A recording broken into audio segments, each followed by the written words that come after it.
안녕하세요. 초등학교 학부모 대표 채널 엄빠TV의 짜잔쌤입니다. 이번 시간에는요, 학부모 강연이 끝나고 어머님들로부터 많이 받는 질문 중에 하나인 독서록에 대한 이야기를 좀 나눠보려고 합니다. 강사님, 저희 아이 독서록 쓰는 거 참 힘들어하네요. 어떻게 도와줘야 될까요? 독서록 쓰기는 하는데 영 마음에 안 드네요. 어떻게 아이를 지도해야 될까요? 라는 그런 고민들, 하소연들을 많이 하시는데요. 그 이야기를 좀 나눠보도록 하겠습니다. 초등학교 저학년 아이들은요, 그래도 엄마 아빠에게 묻습니다. 엄마, 나 걸리버 여행기 아낌없이 주는 나무 읽었는데 어떻게 독서록 써야 될까? 엄마라면 독서록 어떻게 쓸 것 같아? 라고 물어요. 그런데 저학년 아이들하고 달리 고학년 아이들은요, 묻지 않아요. 책을 읽고 난 후에 알아서 다 해결합니다. 아니, 책을 읽었으면 다행이에요. 읽지 않았는데도 독서록을 써내는 놀라운 신기를 발휘하기도 합니다. 어떻게 하느냐 자세히 들여다보면 이렇습니다. 오늘 A라는 책을 읽고 독후 활동지를 써내야 돼요. 그러면 책에 한 20페이지쯤에서 한 문단을 옮겨 쓰고요. 한 60페이지쯤에서 또 한 문단, 90페이지쯤에서 한 문단, 그걸 옮겨 쓴 다음에 가장 인상적인 부분이라고 이야기하면서 자신이 느낀 점, 배운 점, 실천할 점을 작성을 합니다. 또 이렇게도 합니다. 인터넷에다가 이 책을 읽고 독후감을 써놓은 또는 이 책에 대한 서평들을 모아서 여기에서 한 문단, 저쪽에서 한 문단, 또 여기에서 한 문단 적절하게 조합시킨 다음에 아주 독창적인 자신만의 독서 활동지를 만들어내는 아이들도 있습니다. 근데 이렇게 하는 게 도움이 될까요? 아이들은요, 과제를 위한 독서 노동을 하고 있는 것이죠.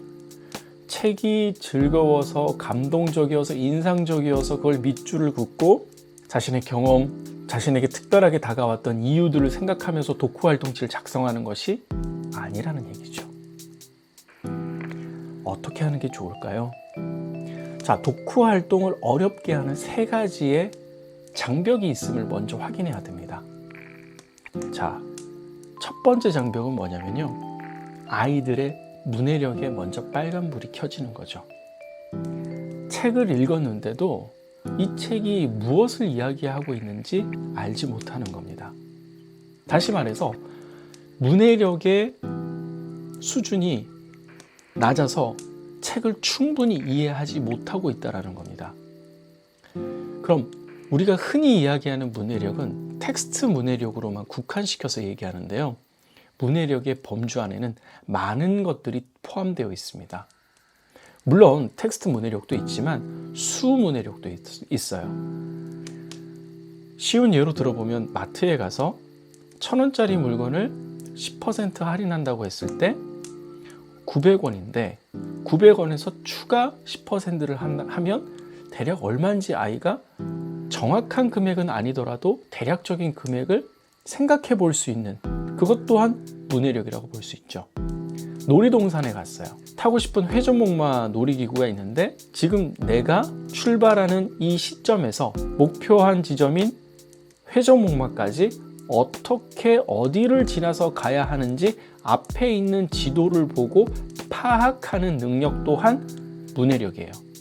이미지를 해독할 수 있는 문해력이죠. 앞에 마트에서 숫자, 가격에 대한 부분을 가늠하는 건 수문해력이라고 볼 수 있는 것이죠. 영상 문해력도 있어요. 영상을 우리가 접하고 그 영상에서 말하고자 하는 메인 메시지가 무엇인지를 파악하는 것도 문해력에 속하는 것이에요. 아이들이요, 어른의 말을 듣고 그 말을 들은 다음에 무슨 내용인지 파악하지 못한다면 이 또한 문해력에 빨간불이 켜져 있을 수도 있어요. 문해력을 높이기 위해선 기본적으로 어휘력이 있어야 되고요. 그리고 집중력을 가지고 앞에 있는 문장과 뒤에 있는 문장 사이의 인과관계도 파악을 해야 하고요. 그리고 전체적인 내용을 듣고 핵심되는 내용도 파악할 줄 알아야 되는 거거든요. 물론 저학년이면 그 호흡에 맞는 텍스트의 길이, 고학년이면 그보다 좀 더 많은 텍스트의 길이, 이러한 텍스트 문해력에 또는 영상 수 문해력, 이미지 문해력 등등의 저하가 있어서 책의 내용을 정확히 파악하지 못하는 데서 그 이유를 찾을 수가 있어요. 그게 첫 번째죠. 두 번째는요, 아이들이 책을 읽고 난 후에 친구들하고 같이 어울려서 또는 부모님하고 같이 내가 아닌 다른 사람들과 생각을 공유할 수 있는 시간이 필요해요. 책을 읽고 난 후에 떠오르는 생각은 내가 그것이 맞다라고 생각하는 경우가 많아요. 내가 보는 것만이 옳다라고 생각하는 거죠. 그것밖에 보이지가 않죠. 그런데 친구와 이야기하고 선생님과 이야기하고 부모님하고 이야기하면서 내가 미처 생각하지 못했던 곳에 불이 들어오는 것이죠. 아, 그렇게 생각할 수도 있구나. 반대로 생각해 보니까 그 말도 맞는 것 같구나.